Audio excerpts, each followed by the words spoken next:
देखने के लिए हमारे चैनल को सब्सक्राइब करें और बेल आइकन दबाना ना भूलें। नमस्कार, आप देख रहे हैं बिहार टेलीविजन नेटवर्क की प्रस्तुति बीटीएन न्यूज में आपका स्वागत है। जिला कांग्रेस पार्टी के अल्पसंख्यक प्रकोष्ठ के जिला अध्यक्ष जियाउर रहमान के हत्या में अब नया मोड़ आ गया है। पहले जियाउर रहमान की हत्या किसी सॉलिड लोहे के रॉड से मार हत्या की बात सामने आई थी। पुलिस ने भी 3 आरोपी की गिरफ्तारी कर अपनी पीठ थपथपा ली थी, लेकिन मृतक के परिजन पोस्टमार्टम के बाद अब शव को दफन करने से पहले बारीकी से देखा तो मृतक के शरीर पर गोली के भी निशान दिखाई दिए। इसके बाद वे लगातार पुलिस प्रशासन से गोली मार हत्या की बात का जांच ठीक से करने की मांग कर रहे थे। पुलिस पर दबाव मृतक के परिजनों का बढ़ा तब पुलिस ने गिरफ्तार तीनों आरोपी को रिमांड पर लेकर कड़ी पूछताछ शुरू की। तब अपराधी ने न सिर्फ जियाउर रहमान को गोली मारकर हत्या की बात कबूली, बल्कि हत्या में प्रयोग हथियार को भी पुलिस ने आरोपी की निशानदेही पर बरामद कर लिए। इसके बाद पुलिस की जांच फिर से शुरू हुई और आज मजिस्ट्रेट नियुक्त कर पुलिस प्रशासन के बीच कब्र से मृतक जियाउर रहमान के दफन शव को निकाला गया। इसके बाद दोबारा पोस्टमार्टम के लिए डीएमसीएच अस्पताल भेज दिया गया। यहाँ बताना जरूरी है कि पहले पोस्टमार्टम रिपोर्ट में गोली लगने की बात का कहीं कोई जिक्र नहीं था। ऐसे में अपराधी के गोली मारने की बात को सत्य साबित करने के लिए शव का पोस्टमार्टम कर गोली के निशान की पहचान करना बेहद जरूरी था। यही वजह है कि आज यह कार्रवाई मृतक के परिजनों के सामने की गई। वरीय पुलिस अधीक्षक अवकाश कुमार ने इसकी पुष्टि करते हुए बताया कि हत्या में गिरफ्तार अपराधी के रिमांड पर लेकर जब पूछताछ की तब अपराधी ने गोली मारने की बात कबूली है। अपराधी के कबूलनामे के बाद हत्या में प्रयोग हथियार भी हुए बरामद। एसएसपी ने साफ शब्दों में बताया, पहले पोस्टमार्टम रिपोर्ट में गोली लगने की बात कहीं नहीं कही गई थी। अपराधी के कबूलनामे की गुत्थी सुलझाने के लिए शव को निकलवाया गया, दोबारा पोस्टमार्टम कराया गया ताकि सबूत को मजबूती प्रदान करने और अपराधियों को कड़ी सजा दिलवाने में मदद मिल सके। दूसरी तरफ मृतक के साले अबू बसर रहमानी ने कहा कि वे अपने जीजा जियाउर रहमान को न्याय दिलाने के लिए अंतिम सांस तक इंसाफ की लड़ाई लड़ेंगे। उन्होंने बताया कि पोस्टमार्टम के बाद शव को दफन करने से पहले उन लोगों ने मृतक के शरीर पर गोली के निशान देखे थे, लेकिन पोस्टमार्टम रिपोर्ट में गोली की बात नहीं आने पर उन लोगों को खुद हैरानी हुई और गोली लगने की बात लगातार पुलिस से ये लोग कह भी रहे थे। मालूम हो कि 8 दिसंबर को शोभन इलाके में जियाउर रहमान का शव उनके खुद के घर से थोड़ी ही दूरी पर एक सुनसान बांस के बगीचे में मिला था। लेकिन सवाल यह है कि आखिर गोली लगने की बात कैसे न तो पोस्टमार्टम में आया, न ही पुलिस की जांच और शव के परीक्षण में आया। क्या यह महज एक इत्तेफाक है या फिर यह कोई सोची समझी साजिश? पूरे मामले में अब तो न सिर्फ पुलिस प्रशासन के जांच पर खड़े हो रहे हैं, सवाल खड़े कर रहे हैं, बल्कि पोस्टमार्टम करने वाले डॉक्टरों पर भी सवाल उठना लाजमी है। हालांकि देखना यह होगा कि दूसरे पोस्टमार्टम रिपोर्ट में आखिर क्या आता है। ये कि जियाउर रहमान बब्बन साहब जो थे वो हमारे जीजा थे, उनकी हत्या 8 तारीख को हुई। हम लोग को शंका संकोच था, जब डेड बॉडी दोबारा पोस्टमार्टम के बाद घर गई थी गुस्ल के दौरान, तो हम लोगों ने निशान एक देखा था, उस पर शंका संकोच जाहिर कर रहे थे प्रशासनिक लोगों के बीच और अपने स्तर से भी उसको पता कर रहे थे। उसके बाद जब पोस्टमार्टम रिपोर्ट आया तो सिर्फ जो है नॉर्मल कारण था। बाद में हम लोगों ने अपोज किया, रिमांड के लिए एप्लीकेशन दिया, रिमांड पे लाया गया। तो जो लोग इसमें मुवल्ली से शामिल है उन लोगों ने एक्सेप्ट किया और आर्म्स बरामद हुआ। इसके लिए जो है दोबारा डेड बॉडी को पोस्टमार्टम के लिए हम लेकर के घूमने में है कि हम लोग में ऐसा होता नहीं है पूर्ण रूप से डेड बॉडी को उखाड़ना, फिर भी हम लोग लेके आए सिर्फ इंसाफ के लिए। इस केस में हम लोग को इंसाफ मिलना चाहिए, जो लोग उनके साथ किए हैं उनको सख्त से सख्त सज़ा मिलनी चाहिए। और हम तो मांग करते हैं बिहार सरकार से कि इस केस का CBI जांच होना चाहिए। इसमें लास्ट टाइम आप लोग को बताया था हमने कि रिमांड पे लेने के बाद जो पूछताछ किया गया तीनों अभियुक्तों से, तो उन्होंने बताया कि उसको गोली भी मारी गई है पीछे से और उनके बयान के आधार पे हथियार बरामद हुआ है, एक बुलेट भी बरामद हुआ है। तो उसकी पुष्टि के लिए, क्योंकि पोस्टमार्टम में पहले वैसा क्लियर नहीं था फायर आर्म इंजरी का, तो उसकी फिर से पोस्टमार्टम कराने के लिए हम लोग को आवश्यक था कि ये बॉडी हम लोग निकाल के फिर से पुनः उसका पोस्टमार्टम करवाएं, एक्सरे करवाएं डिटेल में, ताकि अगर उसके शरीर से मिलता है, अगर बुलेट मिलती है तो उसको हम लोग जो जब्त हथियार है उससे हम लोग मैच करा सके बैलिस्टिक जांच एक पुख्ता एविडेंस हम लोगों को अभियुक्तों के खिलाफ मिलेगी। तो उसमें इसीलिए हम लोगों को फिर से करवाना पड़ रहा है कि अब अभियुक्तों का कहना है कि उन्होंने गोली मारी है, तो उसकी जस्ट पुष्टि के लिए हम लोग का आवश्यक था कि वो फिर से हम लोग पोस्टमार्टम करवाएं। बीमार नहीं रहा लाचार, हो रहा मुफ्त उपचार। हड्डी नस रोग से संबंधित गंभीर बीमारियों का मुफ्त में इलाज। इंतजार किसका, जाएं सर्राफ ऑर्थो एवं स्पाइन सेंटर और दर्ज कराएं प्रधानमंत्री जन आरोग्य योजना में अपना नाम। विश्व की सबसे बड़ी स्वास्थ्य सुविधाओं का उठाएं लाभ। आधुनिक ऑर्थोपेडिक सुविधा, ऑर्थोस्कोपी, स्पाइन सर्जरी, फ्रैक्चर का अत्याधुनिक इलाज। डॉक्टर SN सर्राफ, डॉक्टर अभिषेक सर्राफ, रीढ़ हड्डी और नस रोग विशेषज्ञ डॉक्टर प्रियंका बी सर्राफ, स्त्री और प्रसूति रोग विशेषज्ञ DMCH के सामने लहरियासराय। धमाका धमाका धमाका, वह भी मल्टी ब्रांड जैसे कपड़ों पर हम आपके लिए लाए हैं 1 गेट 1 फ्री के साथ साथ 15 से 50% तक का डिस्काउंट ऑफर। आपका अपना showroom image fashion forever multi brand showroom, tower Chowk Darbhanga, Brahma Sthan मंदिर नियर यूको बैंक के अपोजिट। हमारे यहाँ Levi's, Killer, Arrow, John, Player, Indian Terrain जैसी कंपनियों का एक से बढ़कर एक डिजाइन में उपलब्ध है। Jeans, jacket, blazer, shirt, coat, formal pant, cotton pant, suit और कोट भी। डब्लू और लिया लेडीज वियर जैसे कंपनियों में लेडीज के लिए खास उपलब्ध है। Ladies jeans, kurti, leggings, palazzo, sharara और सूट के साथ साथ और भी बहुत कुछ। और इन सभी पर चल रहा है धमाका ऑफर। लिवाइस में एक 15% जबकि 2 गेट 1 फ्री जॉन प्लेयर, 1 पे 20%, 2 पे 30% जबकि 4 लेने पर 40% तक की छूट।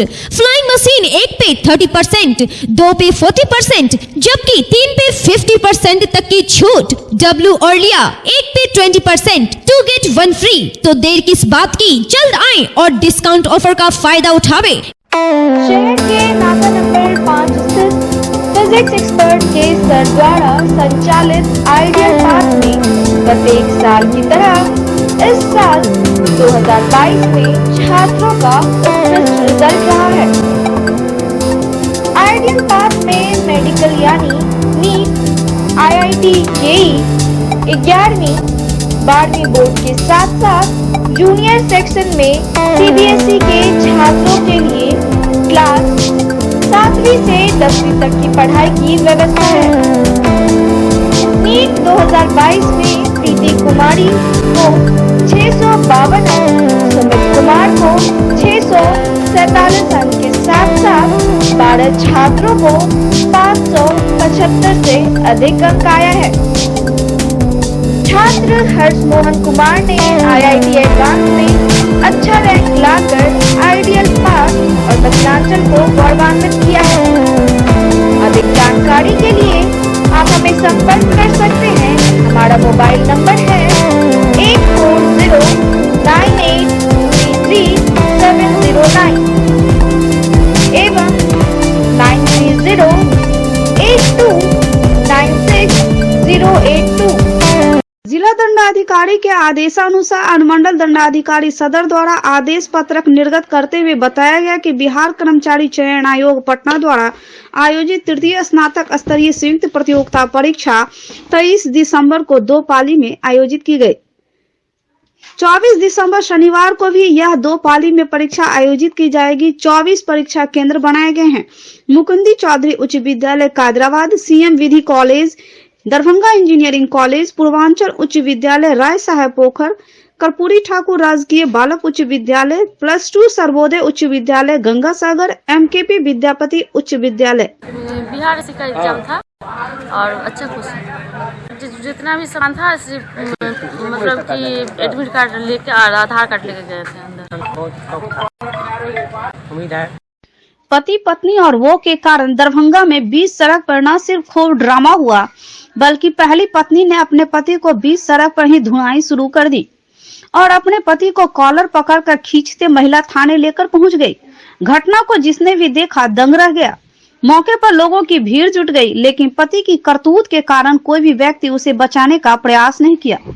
तकरीबन सड़क पर पति पत्नी का यह हाई वोल्टेज ड्रामा चलता रहा। मामला लहरियासराय थाना इलाके के व्यवहार न्यायालय परिसर के पास की है, जब फुलिया खातून नाम की एक महिला अपने पति मोहम्मद गुलाब की जासूसी करते हुए यहां पहुंच गई। महिला को यह पता चल गया था कि उसके पति का चक्कर किसी दूसरी लड़की के साथ चल रहा है और वह शादी भी कर लिया है। जैसे ही महिला ने अपने पति को देखा, उसका गुस्सा सातवें आसमान पर पहुंच गया और अचानक अपने पति को पकड़ सरेआम बीच सड़क पर ही पिटाई करने लगी। महिला के गुस्से को देखते पति जान बचाकर सड़क किनारे भागा, लेकिन महिला ने पुरुष का पीछा कर उसे वहां भी पकड़कर न सिर्फ जमकर धुनाई की, बल्कि अपने पति का कॉलर पकड़ खींचकर थाने लेकर चली गई। पिटाई करने वाली महिला फुलिया खातून ने बताया कि जिसे वह पकड़कर थाने ले जा रही वह उसका पति है और तकरीबन 12 वर्ष पहले उससे उसकी शादी हुई थी, 3 बच्चे भी हैं। महिला ने अपने पति पर मारपीट का आरोप लगाते, घर से बाहर कर देने का आरोप लगाते हुए कहा कि उसके पति ने दूसरी शादी भी कर ली है, जिसकी सूचना मिलने के बाद वह अपने पति के तलाश में यहाँ पहुंची थी। महिला ने बताया कि पीटीआई के खिलाफ वह पहले ही थाने में लिखित शिकायत कर चुकी है, लेकिन पुलिस कोई कार्रवाई नहीं की। वहीं पति मोहम्मद गुलाब ने भी माना कि उसने अपनी पत्नी के रहते दूसरी शादी कर ली है। क्या मामला बताइए? कुछ दिन मारा था ये। हाँ। हमको थाना पर से ले लिया ये। कहाँ कर हुआ आपका? हमारा छोटकी दांग ससुराल हुआ है, घट नहीं हुआ। हमारा पिता महिला थाना में हम गए, इसके लिए देखिए थाना में दिया पकड़ने के लिए, तो ये लोग पैसा दे दिया, पुलिस का मुंह बंद कर दिया। अच्छा, ये लोग माया थाना में केस किए हुए हैं आप? कब केस किए? हो गया 4 तारीख को केस। 4 तारीख को। और आज ये लोग आप लोग खुद पकड़े हैं, आप क्या कीजिएगा? जेल में रखेंगे। कहाँ ले जा रहे हैं इसको आप? इसे जेल में रखेंगे। कहाँ ले जा रहे हैं अभी? दरभंगा जेल। कहाँ थाना ले जा रहे हैं? कहाँ? कौन सा थाना है? कोई भी थाना, मेरा थाना मिले। हाँ। आपका क्या नाम हुआ? मेरा फुलिया खा। देखिए एक दर ना कुछ दिन बहुत जान मारा। सुनिए भाई, अलग मेरा सुनिए, कुछ दिन मारा हमको, पानी मार जंजीर बांध के मारा पैर में। अब पैर से मारा, पैर से मारा, पैर से मारा, पैर से जंजीर बांध के हम कानूनी का सहारा लेने जाते थे। ठीक है, आप जाइए थाना पर। उसने भी अपनी पहली पत्नी के खिलाफ कुछ बातें कही। आपका घर कहाँ हुआ? हमारा दाम का हो रहा है। तो आप क्या मामला क्या है? 4 साल से हमको शरीर में शादी किए हुए आप इसे? शादी किए आप दूसरी शादी कर लिए हैं? क्या नाम हुआ आपका? हमारा नाम गुलाब है। कहाँ घर हुआ? कहाँ घर थाना? कौन सा थाना?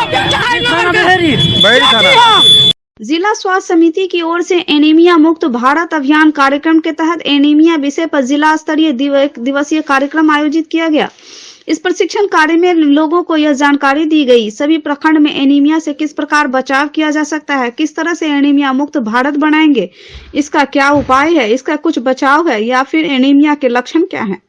वर्तमान में करीब 68% पॉपुलेशन जो है वो एनीमिया से प्रभावित है, तो ये बहुत बड़ी संख्या है। इसलिए हम लोगों का लक्ष्य भी बहुत अधिक है। तो वही एनीमिया मुक्त भारत का मुख्य उद्देश्य है कि जो भी लाभार्थी एनीमिक हैं तो उनको कैसे हम पहचान करेंगे और किस तरह से जो गवर्नमेंट का प्रोग्राम में सप्लीमेंटेशन है, जो आयरन का टैबलेट, आयरन फोलिक एसिड का टैबलेट, वो सप्लीमेंट है, और जो एनीमिक हैं उनको ट्रीटमेंट है। तो यही जो आज का मुख्य उद्देश्य यही है कि एनीमिया मुक्त भारत गवर्नमेंट ऑफ इंडिया 2018 में इसको लॉन्च किए, लेकिन हमारे राज्य में ये 19 से इम्प्लीमेंट हुआ। 19 में हम लोग इसकी शुरुआत भी किए।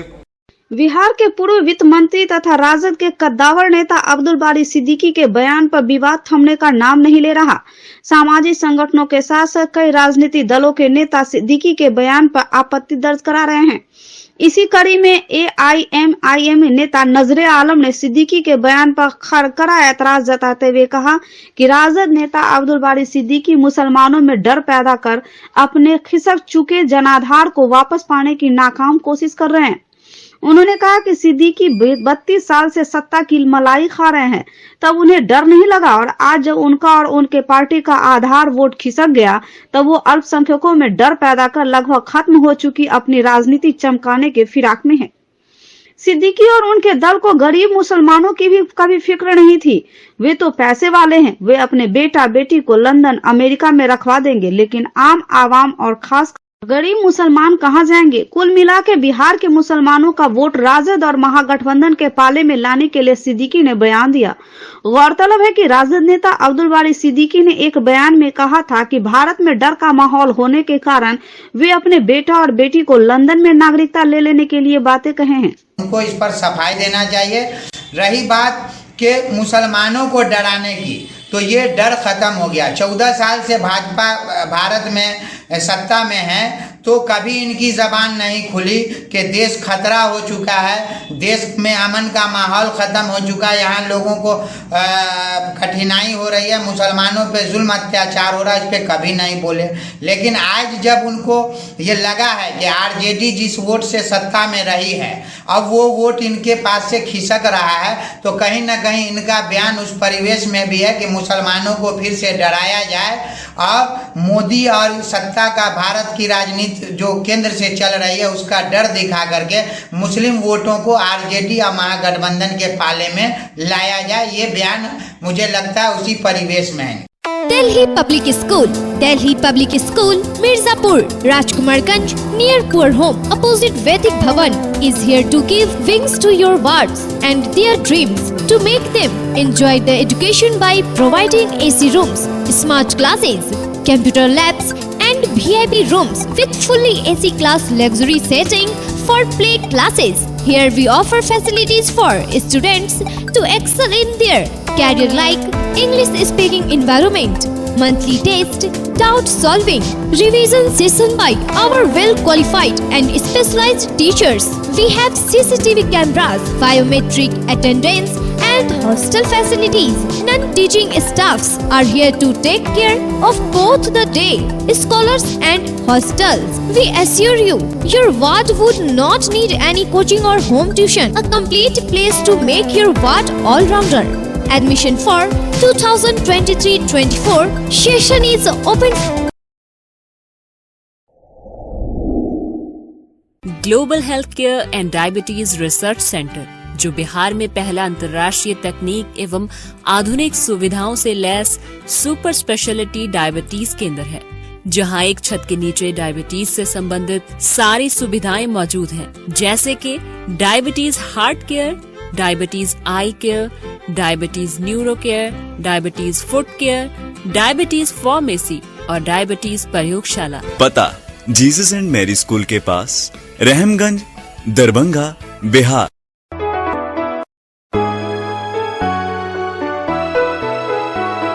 मेरी पंचायत के लोगों, जरा सोच के वोट गिराना। जम के बटन, ओ भैया जम के बटन, अब ईंट छाप का दबाना है। ईंट का छाप सुहाना लगता है। अगर आप भी हिंदी, मैथिली एवं भोजपुरी गाने के तर्ज पर चुनाव प्रचार बेहतरीन आवाज में बनवाना चाहते हैं तो अभी संपर्क करें। मात्र 4 घंटे के अंदर चुनाव प्रचार पाएं अपने मोबाइल पर। हमारा पता है राज इलेक्ट्रॉनिक्स, मोहल्ला भगवान दास, दरभंगा। प्रत्येक शुक्रवार की तरह इस शुक्रवार को भी वरीय पुलिस अधीक्षक अवकाश कुमार का जनता दरबार लगा। जिले के विभिन्न थाना क्षेत्रों से काफी संख्या में फरियादी पहुंचे थे। जमीनी विवाद से लेकर मारपीट, हत्या और कई मामले की शिकायत लेकर पहुंचे थे फरियादी। वरीय पुलिस अधीक्षक ने एक एक फरियादियों की फरियाद सुनी और संबंधित थाना को त्वरित कार्रवाई का आश्वासन दिया।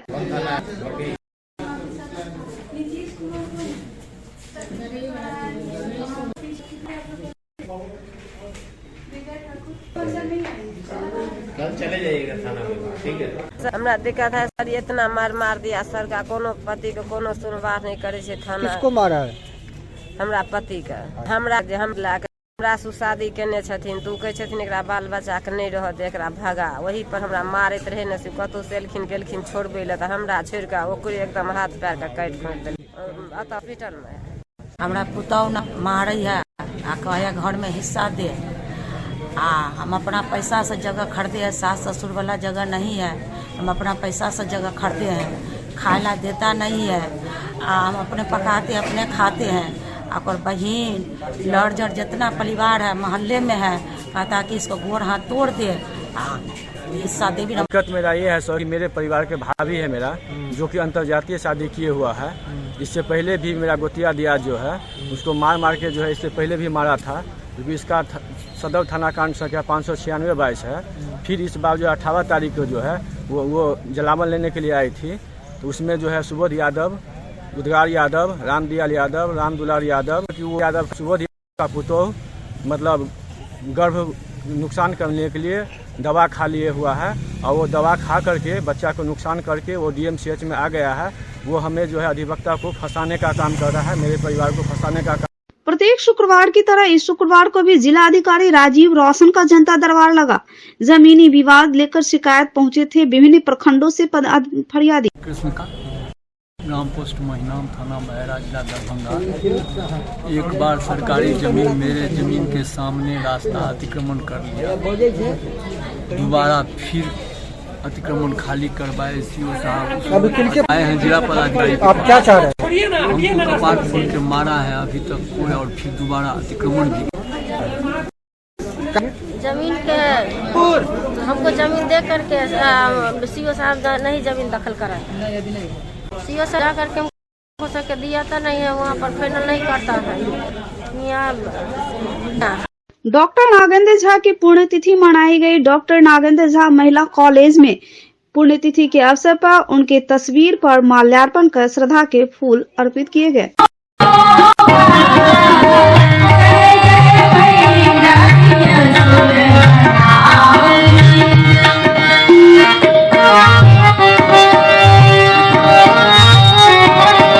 शिक्षा मंत्री हैं, शिक्षा के क्षेत्र में बहुत अच्छा काम भी किए हैं और राजनीतिक क्षेत्र में भी बहुत अच्छा काम किए हैं। आज एक ऐतिहासिक काम वो किए हैं और दरभंगा को भी नाम आगे बढ़ाया है, और इनके पुण्यतिथि में हम आए हैं। इनकी आत्मा को बड़ा शांति दे, और ये जब तक सूरज चांद रहेगा नागेंद्र बाबू का नाम रहेगा। नागेंद्र के इसमें पुण्यतिथि के अवसर पर हम आशा रखते हैं, चूँकि बिहार सरकार के सभी आदमी हैं, इस महाविद्यालय का सर्वांगीण विकास हो, छात्राओं के लिए उत्कृष्ट शिक्षा की व्यवस्था इस महाविद्यालय में है, और अपने स्तर से जहाँ तक हो सके इस महाविद्यालय के शिक्षकों, छात्राओं के भविष्य को संवारने की दिशा में इन लोगों का योगदान, इन लोगों की सहभागिता इस महाविद्यालय को उपलब्ध हो सके, ऐसा हम